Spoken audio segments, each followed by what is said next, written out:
Let's start.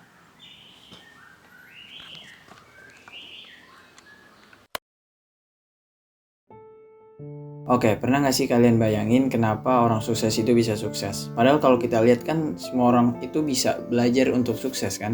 Dan ilmunya bisa kita dapat dari mana aja. Tapi ada satu hal yang membuat mereka itu jadi sukses. Dan dimanapun hal ini berada, dalam bidang apapun, konteks apapun, hal ini bisa merubah semuanya. Memberikan segala daya upaya yang kita miliki tidak menjamin kesuksesan.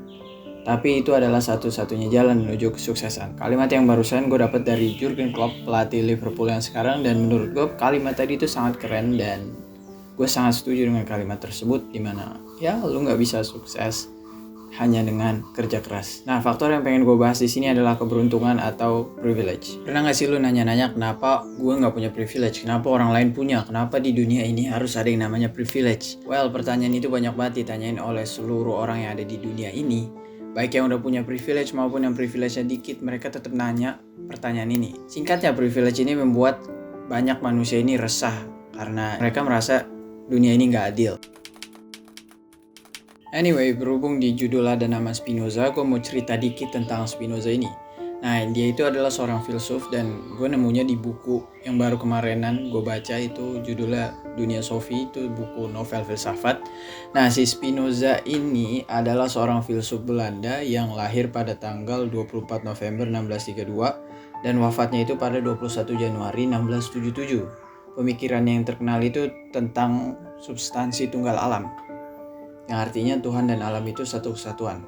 Nah, tadi itu barusan gue nemu dari Wikipedia, oke? Nah, yang gue suka dari filsuf ini adalah teori dia tentang kalau misalnya semua yang ada di dunia ini itu udah berjalan dengan sendirinya dan gak bakal berubah gitu.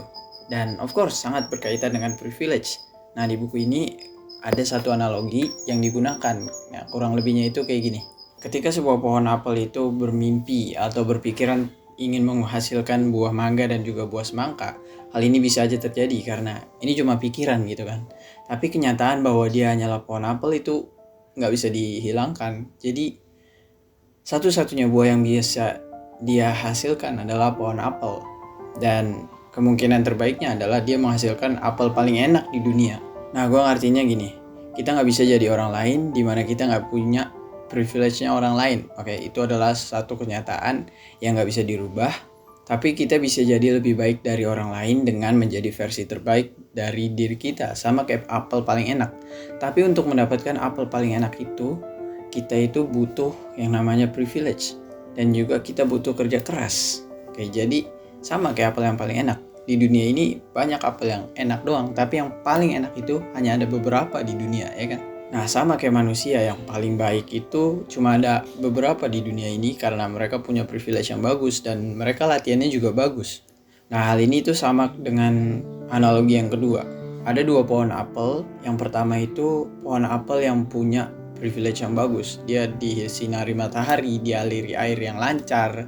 Nah, yang satu lagi itu pohon yang tinggal di tempat gersang, nggak kena air. Terus matahari susah masuk sinarnya. Dan of course pohon yang pertama itu jadi pohon yang sangat bagus, hasilnya bakalan bagus apelnya, ya kan? Oke, emang kesannya itu kayak nggak adil gitu kan. Tapi it is what it is, kita nggak bisa ngerubah. Kita nggak bisa milih kita mau dilahirin di mana, mau umur berapa, ya kan? Semua sudah berjalan dengan sendirinya dan ini adalah hal yang dimaksud sama Spinoza. Dan sekarang gue juga yakin banget bahwa adanya privilege itu nggak bisa dibantah dan kita nggak bisa ngerubah gimana privilege kita, gimana privilege orang lain. Dan gue juga yakin lu semua sekarang sadar bahwa ya ini memang udah kayak gini dan nggak bisa diapa-apain lagi, oke?